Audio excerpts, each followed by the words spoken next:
ایرانی صدر Masoud Pezeshkian آج اعلیٰ سطح کے وفد ہمراہ پاکستان پہنچیں گے۔ وزیراعظم شہباز شریف نور خان ایئر بیس چکلالہ پر معزز مہمان کا استقبال کریں گے۔ ایرانی صدر مسعود پزشکیان، صدر آصف علی زرداری، وزیراعظم شہباز شریف، فیلڈ مارشل سید عاصم منیر اور وزیر خارجہ اسحاق ڈار سمیت پاکستان کی قومی قیادت سے ملاقاتیں کریں گے۔ ایران امریکہ مذاکرات کو کامیاب بنانے پر پاکستان کی سول اور عسکری قیادت کا شکریہ ادا کریں گے۔ ایرانی صدر کے دورہ پاکستان کے موقع پر سیکیورٹی کے غیر معمولی انتظامات، ریڈ زون کی حدود میں قائم سرکاری دفاتر جزوی طور پر ورک فرام ہوم کریں گے۔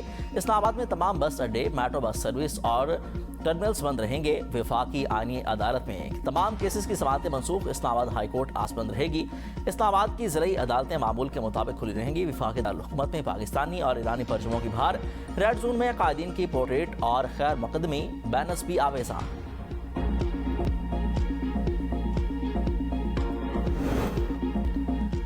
ایران نے معاہدے کی پابندی نہ کی تو جو ضروری ہوا وہ کروں گا۔ صدر ٹرمپ کی دھمکی۔ وائٹ ہاؤس سے میڈیا سے گفتگو میں کہا کہ جب تک ایران امریکہ کا احترام کرتا رہے گا تو کوئی مشکل یا تنازع پیدا نہیں ہوگا۔ ہم مذاکرات کر رہے ہیں اور دیکھیں گے کہ معاملات کیسے چلتے ہیں۔ سب جانتے ہیں کہ ایران ہتھیاروں کے معائنے پر رضامند ہو جائے گا۔ آبنائے ہرمز مکمل طور پر کھلی ہے۔ پیٹرولیم مصنوعات کی قیمتیں نیچے آ رہی ہیں۔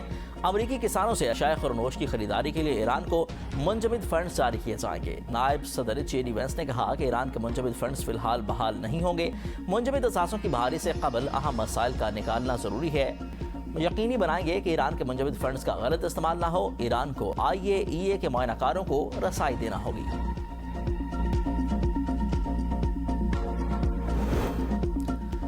$12 ارب کے منجمد اثاثوں کے اجراء میں بڑی پیش رفت۔ سوئٹزرلینڈ کے مذاکرات میں دستخط کو حتمی شکل دے دی گئی۔ ایرانی چیف مذاکرات کار اور اسپیکر باقر کالباف کہتے ہیں آبنائے ہرمز میں جہازوں کی آمد و رفت پر رابطے کا نظام قائم کرنے پر اتفاق ہوا۔ اقدام کا مقصد کسی بھی قسم کے تصادم یا کشیدگی سے بچنا ہے۔ سوئٹزرلینڈ مذاکرات کی بنیاد پر لبنان کی علاقائی سالمیت اور خود مختاری کی ضمانت دینے پر اتفاق ہوا۔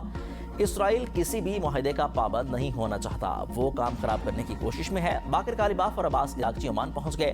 وزیر خارجہ سے ملاقات میں خطے کی تازہ ترین صورتحال، آبنائے ہرمز سے متعلق امور پر تبادلہ خیال۔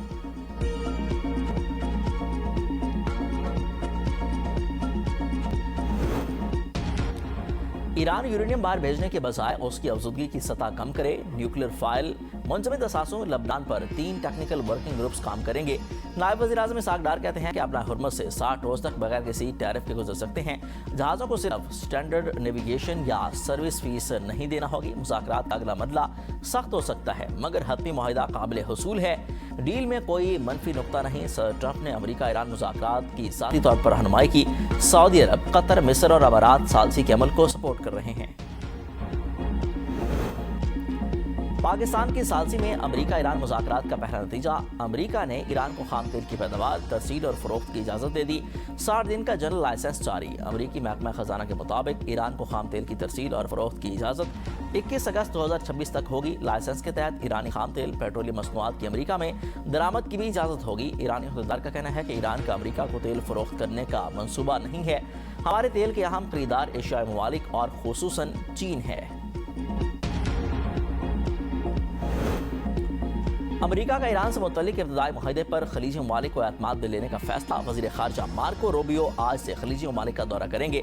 متحدہ عرب امارات، کویت اور بحرین کے جائیں گے۔ امریکی محکمہ خارجہ کے مطابق مارکو روبیو خلیجی حکام سے مفاہمتی یادداشت اور آبنائے ہرمز سے متعلق بات چیت کریں گے۔ بحرین میں خلیج تعاون کونسل کے اجلاس میں بھی شرکت کریں گے۔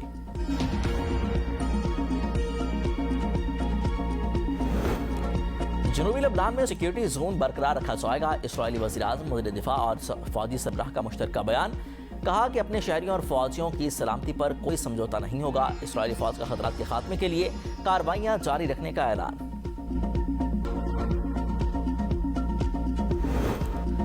قومی اسمبلی آج مالی سال 2026-27 کے وفاقی بجٹ کی منظوری دے گی۔ وزیر خزانہ محمد اورنگزیب مالیاتی بل منظوری کے لیے پیش کریں گے۔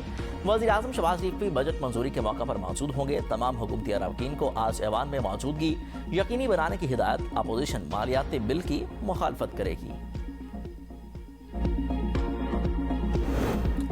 جعلی رسید نہیں، اصل ٹیکس۔ پنجاب میں ٹیکس چوروں اور ٹیکس فراڈ کرنے والوں کے گرد گھیرا مزید تنگ۔ میرج ہالز، فوڈ چینز، کاروبار سے فارم ہاؤس تک ہر ٹرانزیکشن کا حساب ہوگا۔ پنجاب حکومت کا میرج ہال، مارکیز اور فارم ہاؤسز اور بڑے فوڈ چینز کی مانیٹرنگ کے لیے کیمرے لگانے کا فیصلہ۔